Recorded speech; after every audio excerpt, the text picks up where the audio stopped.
Kami mempersembahkan renungan Santapan Rohani, terjemahan dari renungan Our Daily Bread.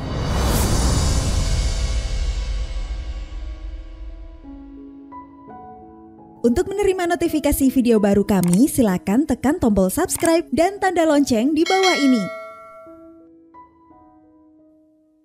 Sahabat ODB, pembacaan Alkitab hari ini terambil dari Ulangan pasal yang ke-10, ayat yang ke-17 sampai dengan ayat yang ke-20. Ulangan pasal yang ke-10, ayat yang ke-17 sampai dengan ayat yang ke-20. Sebab Tuhan Allahmu lah Allah segala Allah dan Tuhan segala Tuhan.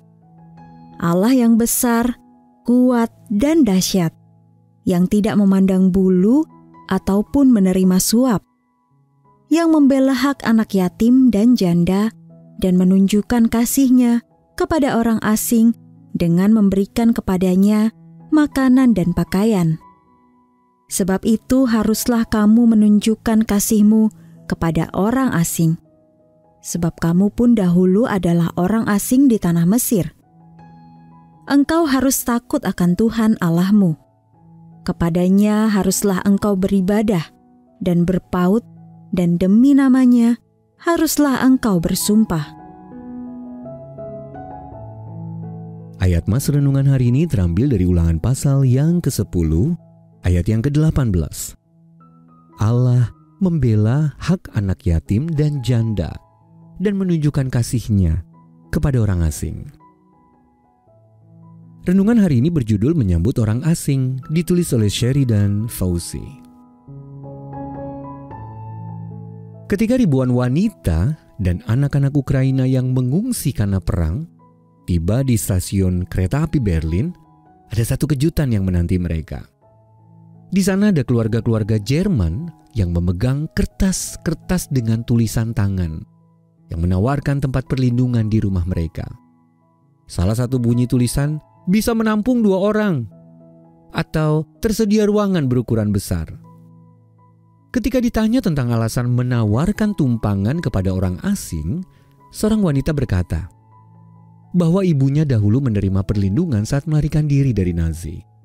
Dan kini ia ingin menolong orang lain yang juga membutuhkannya.